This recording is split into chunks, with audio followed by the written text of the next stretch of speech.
تو اس کو جو ہے وہ چرچ جانا ہوتا ہے. چرچ جا کے وہیں جو اس کو تعلیم دی جاتی ہے وہ اسپیشلی کیتھولک ریلیجن کی ہے, اور جو بھی وہ سیکھتا ہے وہ اس کے اکارڈنگ ہی ہوتا ہے. یا خاص طور پہ وہ ایک سین ہے کہ لائبریری کے سامنے باہر نکلتا ہے تو آسمان جو ہے اس پہ بادل ہیں, اور بہت خوبصورت آسمان ہے, اور وہاں پرندے جو ہیں وہ مطلب آ جا رہے ہیں آسمان پر. تو یہ بہت خوبصورت سا منظر ایک پیش کرتا ہے ناول. تو اس ناول کی جو ٹائٹل ہے, جو اس کا نام ہے, وہی ایک بہت ریویلنگ چیز ہے. بلکہ اس پورے ناول کی کہانی کے پیچھے جو ٹائٹل ہے وہ بہت اہم ہے. A Portrait of a Young Man. ایک ایسے نوجوان کا پورٹریٹ ہے جو آرٹسٹ بنتا ہے, اور اس میں دکھایا گیا ہے کہ کس طرح ایک آرٹسٹ جو ہے وہ ایک ہم جیسے عام انسانوں سے مختلف ہے. وہ چیزوں کو کس طرح پرسیو کرتا ہے, کس طرح مختلف چیزیں جو ہیں وہ اس کی لائف پر اثر انداز ہوتی ہیں. مطلب وہ فیملی کو کیسے دیکھتا ہے, ریلیجن کو کیسے دیکھتا ہے, وہ ایجوکیشن کو کیسے دیکھتا ہے, وہ سوسائٹی کو کیسے دیکھتا ہے, اور وہ اپنا اظہار کس طرح کرتا ہے ان ساری چیزوں. اس ناول کا جو مین کریکٹر یا ہیرو ہے اسٹیفن ڈیڈلس, وہ بھی ایک ایسے ہی آرٹسٹ کی زندگی کی نمائندگی کر رہا ہے. نہ صرف وہ ایک آرٹسٹ کی زندگی کی نمائندگی کر رہا ہے, بلکہ وہ جیمز جوائس کی زندگی کی بھی نمائندگی کر رہا ہے. وہ ایک ایسا ماسک ہے جو جیمز جوائس نے اپنی آرٹسٹک ریٹنگ کے ذریعے اپنے آپ کو دکھانے کے لیے لگایا ہوا ہے. تو اسٹیفن ڈیڈلس جو ہے وہ نہ صرف سوسائٹی, فیملی, پیئرز یا اپنے ریلیٹیوز یا آس پاس کے جتنے بھی لوگ تھے ان کے خلاف سیٹ نارمز کے اگینسٹ جاتا ہے. وہ ساری باتیں, خیالات یا چیزیں یا آئیڈیاز اس کے بچپن میں ہی اس کے ذہن میں آنا شروع ہو جاتے ہیں جس کو سوسائٹی قبول نہیں کرتی. اور یہی ایک آرٹسٹ کی, ایک نوجوان آرٹسٹ کی سوسائٹی کے ساتھ کانفلکٹ کا آغاز ہوتا ہے. اور یہی وہ کانفلکٹ ہے جو ایک بڑا رائٹر بن کر یا پوئٹ بن کر ہمیں دیکھنے میں ملتا ہے ایک رائٹر میں. تو وہ کیا کانفلکٹس تھے؟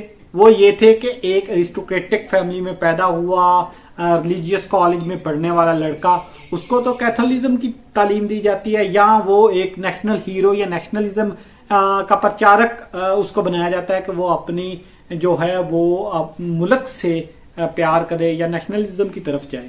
لیکن ہوتا کیا ہے, وہ ایک آرٹسٹ ہے, وہ سوسائٹی کے سیٹ نارم کے خلاف جا رہا ہے, مطلب وہ کیتھولک مذہب کے خلاف جا رہا ہے, وہ نیشنلزم سے نفرت کرتا ہے. بالکل اس طرح جس طرح ایک نوجوان آرٹسٹ جوائس جو ہے وہ خود اپنی زندگی میں نہ صرف اس مذہبی اسکول سے یا کالج سے نکل جاتا ہے, پڑھتا نہیں ہے, بلکہ وہ خود اپنی جو نیشنلزم ہے یا اپنی سوسائٹی ہے اس کی بہت ساری چیزوں کے خلاف جا رہا ہوتا ہے.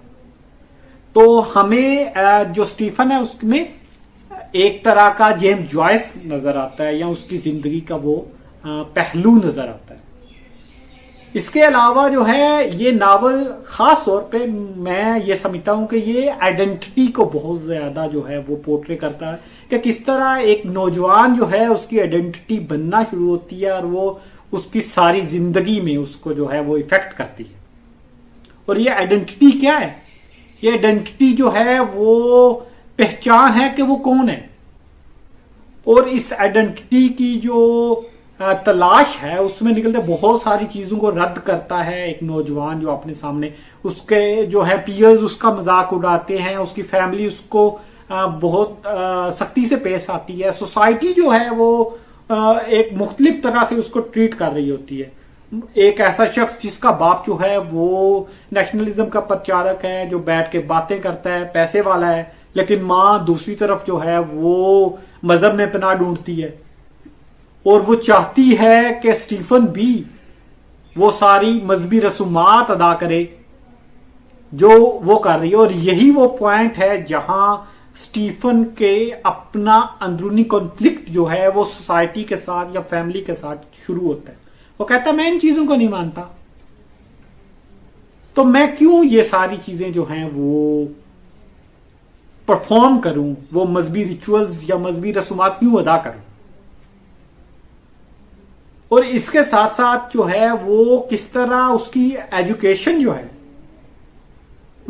اس کو ایک مختلف ڈھنگ پر لے کر جاتی ہے. آپ اگر دیکھ سکتے ہیں، آپ خود اگر ایک نوجوان ہیں تو سٹیفن کی زندگی میں آپ کو اپنی زندگی نظر آتی ہے اگر آپ سوسائٹی کے وہ سیٹ نارمز کے تحت چلنے والے جو ہے وہ نوجوان نہیں. آپ تھوڑا سا پڑھتے ہیں، آپ چیزوں کو مختلف طریقے سے دیکھتے سمجھنے کی کوشش کرتے ہیں، تو آپ خود کو بیزار پائیں گے ان ساری چیزوں سے جو سوسائٹی آپ کے سامنے لے کر آ رہی ہوتی. اس کے ساتھ ساتھ بہت خوبصورت طریقے سے کریکٹر کی نفسیات کو پورٹری کیا، چاہے وہ اس کی ماں ہو، سٹیفن کے دوست ہوں یا اس کا باپ ہو.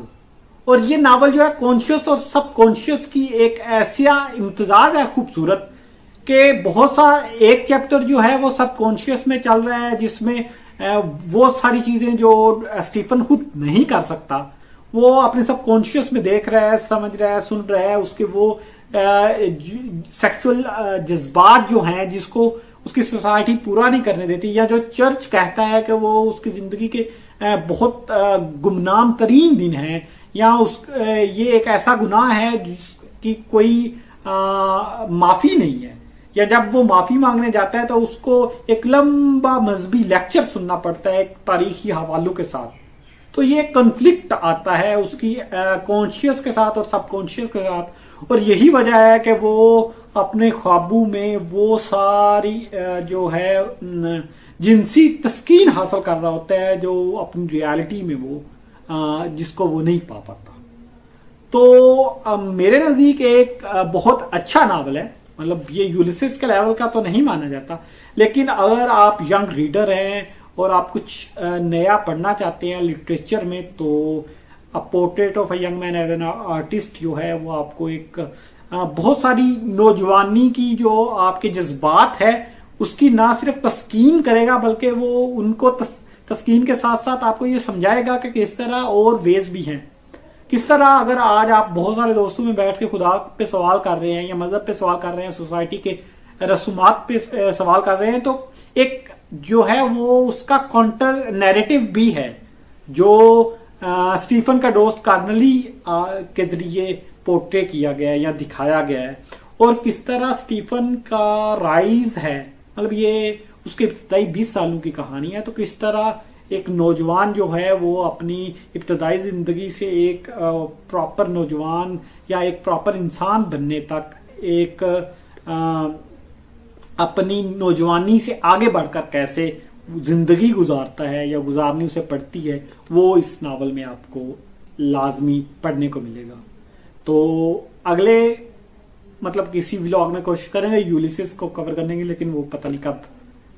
تو تب تک کے لیے اللہ حافظ. اگر آپ نے یہ ناول پڑھا ہے تو نیچے کمنٹ میں ضرور بتائیں کہ آپ کو کیسا لگا. اگلے ولاگ میں حاضر ہوں گا ایک نئی کتاب کے ساتھ. شکریہ. اللہ حافظ.